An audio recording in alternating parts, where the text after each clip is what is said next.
bienvenue sur Boop Boop, le podcast sur l'allaitement qui va faire, nous espérons, du bruit. Moi c'est Hélène, pharmacienne. Et moi je suis Cassandre, médecin généraliste. Nous sommes de plus en plus nombreuses à allaiter nos petits cœurs sur des durées plus longues qu'avant. Si toi aussi, tu t'es embarqué dans cette aventure, si tu souhaites allaiter ou aider une personne qui allaite ou voudrait allaiter, ce podcast est fait pour toi. Tu y trouveras des conseils pratiques, des partages d'expériences, des témoignages, des séances de sophrologie, de relaxation ou encore de la rééducation du périnée. Oui, à écouter lors des tétés ou pas, le tout à travers notre regard de maman et de professionnels de santé. Nous avons créé ce podcast comme le podcast que nous aurions aimé écouter pendant une tétée, pour allaiter en toute sérénité, bien informé. Bonne écoute, c'est l'heure de la tétée. Aujourd'hui, on va parler d'un sujet essentiel, un sujet qu'on aborde souvent, qu'on répète souvent, et pourtant qui concerne encore énormément de mères, la douleur pendant l'allaitement. Parce que oui, on le dit et on le redit, allaiter ne doit pas faire mal. Alors bien sûr, une petite gêne au début, une hypersensibilité des mamelons les premiers jours, c'est possible. Un peu comme quand on met des chaussures neuves ou quand on apprend à jouer de la guitare, le corps découvre quelque chose de nouveau. Mais une douleur qui persiste, qui brûle, qui pique, qui lance, qui donne envie de serrer les dents à chaque tétée, ça c'est vraiment pas normal. Et surtout, ce n'est pas quelque chose que vous devez supporter. Dans cet épisode, on va vous aider à mettre des mots sur ce que vous ressentez, à comprendre d'où peut venir la douleur et surtout à savoir comment agir. On va passer ensemble en revue les grandes causes possibles parce que quand on comprend ce qui se passe, on peut avancer, s'apaiser et retrouver un allaitement confortable. Comprendre, c'est déjà guérir un peu. Installez-vous, respirez. Vous n'êtes pas seul. Bonne écoute. C'est l'heure de la tétée. C'est fini? On a une guest. Alors toi, Léon, est-ce que t'as mal à tes nénés quand t'allaites? Jamais. Alors, on en a parlé en introduction. La douleur au début, c'est normal ou c'est pas normal? Eh bien, on peut commencer par poser un cadre clair, ce qui peut être normal. On va commencer par poser un cadre clair, des bases. Qu'est-ce qui peut être normal? Une gêne transitoire au début de la tétée, une sensibilité des mamelons les premiers jours, une sensation inhabituelle mais supportable. C'est vrai qu'au début, c'est un peu comme qu'on apprend à jouer de la guitare ou qu'on met des nouvelles chaussures, on peut avoir une sensibilité, mais c'est tout. Ce qui n'est pas normal, en revanche, c'est une douleur intense. C'est une douleur qui augmente avec le temps. Une sensation de brûlure, de coup de couteau, de piqûre. Une douleur qui persiste pendant ou après la tétée. En vrai, quand ça fait mal, il y a une raison et cette raison, on peut la chercher et la trouver. L'allaitement, c'est pas censé te faire serrer les dents. Voilà, nouveau credo. Alors, on va commencer par identifier la cause de la douleur. Alors parce qu'avant même de poser un diagnostic, il va y avoir quelques questions simples à se poser. Quand apparaît la douleur? Est-ce que c'est au début de la tétée? Est-ce que c'est pendant? Est-ce que c'est après? Où est-ce que l'on a mal? Au niveau du mamelon, dans tout le sein ou en profondeur? On va se demander également à quoi ressemble le mamelon après la tétée. Est-ce qu'il est aplati? On parle en forme de bâton de rouge à lèvres. Est-ce qu'il est blanchi? Est-ce qu'il y a des signes généraux, fièvre, frisson, fatigue intense, rougeur localisée ou aussi des courbatures? Enfin, il y a plein de symptômes possibles. Et on regarde également du côté du bébé. On va regarder dans sa bouche, est-ce qu'il a du muguet? C'est une infection fongique qui blanchit la langue. Est-ce que les tétées sont bruyantes? Est-ce qu'on entend la langue qui claque? Est-ce qu'on a des lâchers de sein fréquents pendant la tétée? En vrai, ces éléments sont de véritables indices. Et maintenant, on plonge dans les grandes causes. Let's go, LAIT. C'est dur d'expliquer les jeux de mots à l'oral. La cause numéro 1 des douleurs, c'est une mauvaise prise de sein, la prise du sein insuffisante. C'est vrai que c'est la cause la plus fréquente, la douleur pendant l'allaitement, et c'est surtout lié à une prise de sein insuffisante. Ça veut dire que ton bébé ne prend pas assez le tissu mammaire en bouche. Au lieu de téter sur l'aréole et la base du sein, il tire principalement sur le mamelon. Le résultat, c'est que le mamelon, il est pincé, il est frotté, il est écrasé. La douleur, elle est vive, elle est souvent très forte au début de la tétée. Parfois, elle peut irradier jusque dans l'épaule, voire même l'omoplate. Et le mamelon va sortir aplati en forme de rouge à lèvres. Beaucoup de mères pensent que c'est normal au début, mais en fait non, une bonne prise de sein ne doit pas faire mal. Et cette mauvaise prise de sein, c'est aussi la première grande cause des crevasses. Et ça fait mal. La bonne nouvelle, c'est que c'est souvent l'un des points les plus simples à améliorer. Alors, quand je dis simple, je dis pas que ça met 2 secondes, mais en tout cas, avec les bons conseils et un bon ajustement, on peut modifier cette mauvaise prise de sein et arrêter les douleurs. Et souvent, ça peut être intriqué avec la deuxième cause de douleur, c'est la position. Et c'est vrai qu'un détail de positionnement peut tout changer et améliorer tes symptômes. En fait, quand un bébé est trop loin, qu'il doit tirer sur le mamelon pour atteindre le sein ou que sa tête est tournée au lieu d'être bien dans l'axe, il va compenser. Et cette compensation, elle se fait souvent au détriment du mamelon. Et il y a aussi les situations où toi, tu n'es pas bien installé. Après une césarienne avec une cicatrice sensible, quand on a un dossier qui est trop droit, quand on place mal son coussin, ou quand la fatigue ou la douleur fait crisper les épaules. Et puis, on a vraiment ce réflexe assez couramment, c'est tirer le sein vers la bouche du bébé au lieu de ramener le bébé vers le sein. En vrai, c'est cette petite différence qui peut changer la qualité de la prise. La bonne nouvelle, une simple correction posturale peut parfois transformer complètement la tétée. Un coussin déplacé, bébé bien collé contre toi, son menton dans le sein, sa tête bien dans l'axe, et la douleur peut diminuer, voire disparaître en quelques secondes. N'hésite pas à te faire accompagner. Peut-être que tu penses que tu es bien placé et en fait, non. Donc vraiment, ça peut être bien de voir une conseillère en lactation pour faire le point sur le positionnement. On en a parlé, ce mauvais positionnement peut aboutir à des crevasses. Les crevasses, c'est la cause la plus... ça fait partie des causes les plus fréquentes de la douleur. Donc comment on les reconnaît ? On a une douleur qui est vive, on parle de douleur en coup de couteau en début de tétée. Visuellement, on peut avoir un mamelon qui est fissuré, c'est une crevasse, ça porte bien son nom. Parfois, ça peut saigner et la douleur, elle est accentuée au moment où le bébé lâche le sein. Les causes principales, ça va être une prise de sein insuffisante, un mamelon pincé, un positionnement pas forcément adapté, notamment après une césarienne, et parfois un frein restrictif, mais ça, je mets vraiment ce diagnostic avec des pincettes qui se fait par un pro de santé formé. Quelle solution on a face à ces crevasses ? Donc, on agit sur la cause, c'est-à-dire le positionnement. On vérifie et on corrige la prise au sein. On varie les positions, on se fait aider pour ça par un professionnel formé en allaitement. On peut essayer les positions du Biological Nurturing, le BN, la Madone inversée, le ballon de rugby. Trouver la position qui vous convient à vous et votre bébé pour qu'il ait un bon positionnement. On doit cicatriser cette crevasse. Donc, on peut faire des compresses de lait maternel qui a des vertus cicatrisantes. On peut utiliser aussi des compresses hydrogel. On peut utiliser des gels à base de lanoline. Il y a plein de choses utilisables. Franchement, il n'y a pas la vidéo, mais cet épisode est mythique. Pourtant, il est essentiel, vraiment. Mais en fait, c'est les vacances quand on enregistre. Moi, j'ai aimé. Et Hélène a Léon qui tente de faire des diversions au-dessus d'Aimé. Il l'a recouvert de doudou complètement. Ça va le respirer, mais... Il y a juste la tête qui dépasse. C'est un peu de se concentrer. Et d'ailleurs, partir chercher un truc. Tout va bien. On a aussi donc des compresses hydrogel qu'on peut trouver en pharmacie et qu'on peut mettre pour cicatriser. C'est pas mal. C'est un peu comme les pansements anti-ampoules, on va dire. Ouais. Et aussi, ce qui peut être bien, c'est de laisser à l'air libre. Donc néné à l'air au max. On peut aussi utiliser des coquillages en nacre ou des cups en argent. Tout ce qui est lanoline, miel médical, c'est possible aussi. Mais c'est vrai que un des meilleurs conseils, c'est de laisser le plus possible à l'air libre ton mamelon. Mais quand on parle d'air libre, on garde quand même toujours soit de la lanoline, soit une compresse de lait, quelque chose dessus, parce qu'on a toujours une meilleure cicatrisation en milieu humide. Et j'allais dire autre chose, mais j'avais oublié. Oui, si vous utilisez des cups, que ce soit en argent ou en cire d'abeille ou en coquillage, veillez à avoir une bonne hygiène. Ça, c'est toujours, mais on y veille particulièrement quand il y a une crevasse, parce que du coup, il y a une porte d'entrée bactérienne. Donc, on redouble d'efforts sur l'hygiène du matériel qu'on utilise. Et aussi, on répète, on l'a déjà dit dans des épisodes et dans des posts, c'est soit, par exemple, lanoline, miel médical, autre crème, soit cup en argent ou... Et surtout, on le répète, on cherche toujours la cause. Est-ce qu'il y a un problème de positionnement ? Est-ce qu'il y a un problème de succion ?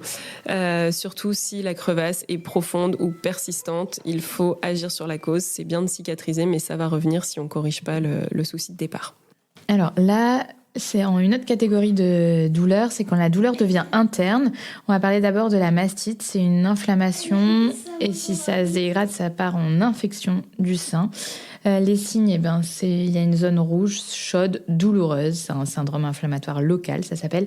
La douleur est plus profonde, elle est pesante. On peut avoir de la fièvre, des frissons, on peut avoir un syndrome grippal et les tétées sont plus difficiles du côté où il y a la zone inflammée. Alors les causes de la mastite, en vrai on pourrait faire un épisode entier sur la mastite. Il y a des choses qu'on n'a pas encore identifiées. Je vais peut-être pas développer, mais on en avait parlé en diplôme universitaire. Il y a des femmes qui font des mastites, il y en a qui n'en font jamais et on pense aujourd'hui, il y a une théorie comme quoi il y aurait une dysbiose, donc une flore lactée qui ne serait pas la même chez les femmes qui font souvent des mastites et chez les femmes qui ne font pas souvent des mastites. En tout cas, on sait que souvent, ça va venir d'un engorgement qui n'est pas résorbé, donc le sein qui n'est pas suffisamment drainé. Mais encore une fois, il y a des femmes qui peuvent faire des engorgements à répétition sans jamais que ça évolue en mastite. On peut retrouver un canal lactifère bouché qui conduit à un engorgement, et voilà. Ces engorgements, ils peuvent être dus à des tétées trop espacées. On peut aussi avoir une pression externe, en fait, qui va boucher un canal et déclencher ces engorgements. Ça peut être une baleine de soutien-gorge qui est trop serrée, un soutien-gorge qui est trop serré, la sangle du sac qui est mal mise. Ça peut être dû à un portage qui compresse les seins. On a aussi eu un témoignage d'une personne qui avait mis un coquillage et ça a fait trop de pression et ça a déclenché une mastite. Ouais, on ne conseille pas de dormir avec les cups ou les coquillages déjà. Et il y avait cette personne-là aussi, quand elle dormait avec ses bras collés au niveau de sa poitrine, ça lui engendrait des mastites. Ou il y a des mamans qui dorment sur le ventre aussi, ça peut entraîner des mastites. Enfin, faut voir toi il faut identifier les causes, quoi. Toi, c'est ta cause à toi. Et ça peut être aggravé par de la fatigue ou un stress trop important. Mais il y a des solutions. Continuer à allaiter fréquemment, bien se reposer, s'hydrater, mettre du chaud avant, du froid après la tétée, bien se drainer doucement, par exemple sous la douche, avec l'expression manuelle. On a déjà dit à quel point c'était important de savoir réaliser le geste de l'expression manuelle. Sachez que les anti-inflammatoires par la bouche sont compatibles avec l'allaitement, mais on ne s'automédique pas, toujours consulter son médecin ou sa sage-femme. Et si la fièvre persiste plus de 24 à 48 heures, il est important de consulter. Ou si juste le placard inflammatoire local persiste, on consulte. Il n'y a pas forcément besoin d'avoir de la fièvre pour consulter. Une autre cause de douleur qu'on a parfois du mal à identifier et pourtant ça douille, c'est la candidose. On parle là alors d'une douleur qui est brûlante, qui est piquante. On ressent des brûlures vraiment, donc internes, persistantes. On parle de coups d'aiguille après la tétée. Visuellement, les mamelons sont roses, vifs, brillants, lisses. Et on peut retrouver un bébé avec du muguet dans la bouche, donc également avec une infection fongique dans la bouche ou des fesses très irritées. On vous dresse un tableau clinique. Ce ne sont pas forcément tous les signes qui sont présents dans le cadre de la candidose. Et ça peut des fois aussi être associé avec une crevasse, avec une mastite. Enfin, voilà. Donc on peut avoir des croisements et c'est aussi pour ça que les diagnostics différentiels sont pas évidents. Et c'est pour ça que là, en audio, en format podcast, c'est un peu complexe. Faut vraiment pas hésiter à se faire accompagner dès qu'on a une douleur. Il y a des solutions, dans tous les cas. Donc, un traitement antifongique pour la maman et le bébé. Je ne sais pas si tu as déjà entendu parler d'Econazole, de Fongizone, etc. Une hygiène rigoureuse du matériel est importante. Par exemple, si tu tires ton lait sur tes cups en argent ou en nacre ou en miel aussi. Bien laver tes coussinets lavables si tu en utilises et les changer fréquemment. L'idée aussi, c'est de bien sécher à l'air libre tes mamelons. Et parfois, une préparation magistrale peut être prescrite et à récupérer en pharmacie. Ça s'appelle la préparation de Newman. J'ai l'impression que c'est la passion d'Hélène. J'en ai jamais prescrit encore. Oui, alors c'est parce qu'en fait, la préparation de Newman... Alors, tout ça, c'est sur ordonnance. Donc, de toute façon, il faut se faire accompagner, même pour les traitements antifongiques simples. C'est comme je le disais, souvent, les causes des douleurs sont entremêlées et on a beaucoup de mal, en tant que soignant, à les identifier. Le docteur Newman, il a créé une formule. C'est un médecin américain. Une formule qui comprend un anti-inflammatoire, qui comprend un antifongique, qui comprend un antibiotique. Et donc, en gros... On traite un peu toutes les causes possibles d'une douleur dans une formule. En général, on fait pas ça en médecine ou en préparation magistrale, mais dans cette raison-là, et pour ce que je vous ai évoqué, le fait qu'on ait du mal à identifier souvent les causes des douleurs, et ben finalement on se retrouve avec des bons résultats, parce que des fois ce qu'on va identifier comme une candidose, en fait finalement c'est pas du tout une candidose, c'est une crevasse. Et donc c'est pour cette raison en fait que dans ces cas-là, il y a aussi le fait aussi qu'on a du mal donc à décrire les douleurs sur le sein et que chaque femme en fait a pas forcément la même sensibilité. Donc voilà, on est sur des tableaux cliniques compliqués et on s'est rendu compte que finalement en traitant toutes les causes possibles, ben on avait de bons résultats. On n'en a pas parlé aussi dans le cadre de la candidose. On peut, avant tout ça, faire des compresses avec du bicarbonate. Donc il y a de la solution de bicarbonate, c'est tout prêt en pharmacie. Donc vous pouvez le faire avec de la poudre, mais pour le dosage, c'est quand même pas marrant. Donc là, la solution est toute prête. On imprègne des compresses qu'on va mettre sur les seins. Et ça, en fait, ça permet de rétablir un pH qui est défavorable, en fait, à la prolifération des champignons. Donc, si c'est un début de mycose, c'est efficace. Souvent, ce n'est pas suffisant quand la mycose est installée. Mais de toute façon, ça ne fait pas de mal. Et les compresses imprégnées, tu peux en enrouler autour de ton doigt aussi pour nettoyer la langue de ton bébé. Il y a d'autres causes aussi à connaître responsables des douleurs des seins. Il y a l'hypersensibilité mamelonnaire en début de postpartum, c'est possible, ou si t'allaites et que t'es enceinte. Moi, ça m'était arrivé. Ce qui m'avait soulagée, c'était les cups en argent, justement. Le vasospasme qui s'apparente au syndrome de Raynaud, si vous connaissez, c'est quand il fait froid et qu'on a les extrémités toutes blanches, qu'on n'a plus d'irrigation aux extrémités. Ça peut arriver dans les nénés puisque le mamelon est une extrémité. On va ressentir une douleur qui est froide, pulsatile. Le mamelon, il blanchit après la tétée et ça peut souvent être confondu avec une candidose. Un réflexe d'éjection fort peut entraîner aussi de la douleur. Le bébé se crispe, lâche, pince. Un canal lactifère bouché, on va retrouver une petite zone douloureuse, parfois avec un point blanc visible. En fait, sur le canal lactifère bouché, on a un bouchon dans le canal. Et des fois, pour le déboucher, on peut mettre des vibrations. Alors, l'idéal, c'est de drainer le sein, donc pas avec votre bébé. Mais si on n'y arrive pas, on peut mettre des vibrations, donc avec une brosse à dents électrique, par exemple, là où ça fait mal. Et en fait, ces vibrations, ça permet des fois de faire éclater le petit caillot de lait en fait, qui bouche le canal et de vider le canal. Petite astuce. Et donc, il y a aussi l'engorgement mammaire. On a déjà fait un épisode sur l'engorgement. Le sein est dur, tendu, plutôt brillant, assez douloureux. Et donc là, qu'est-ce qu'il faut faire ? Il faut drainer, il faut faire téter le plus fréquemment ton bébé dans un peu toutes les positions d'allaitement. Je pense à un dernier type de douleur qui est un peu particulier. On fera un épisode complet dessus un jour. Mais j'aime bien en parler quand même parce que c'est rare. Mais quand on sait que ça existe, si on le vit mieux. C'est le réflexe d'éjection dysphorique. C'est pas vraiment une douleur, c'est plutôt une douleur psychologique, on va dire. C'est des femmes qui, au moment du réflexe d'éjection, donc au premier jet de lait, ressentent comme un syndrome dépressif. On perd pied, on a vraiment des idées noires, ça dure vraiment très peu de temps. Voilà, on développera, c'est un phénomène hormonal, on fera vraiment un épisode complet dessus, mais voilà, c'est pas vraiment une douleur physique en soi, mais c'est quand même quelque chose qu'on va ressentir avec le bide qui se tord un peu. Quoi. Ouais, ça fait mal dans ta tête, quoi. Et dans tous les cas, qu'est-ce qu'on fait, Cassandre ? Eh ben, dans tous les cas, dans toutes ces causes, on ne reste pas seul, on l'a dit. Si la douleur persiste, vous avez le droit d'être aidé.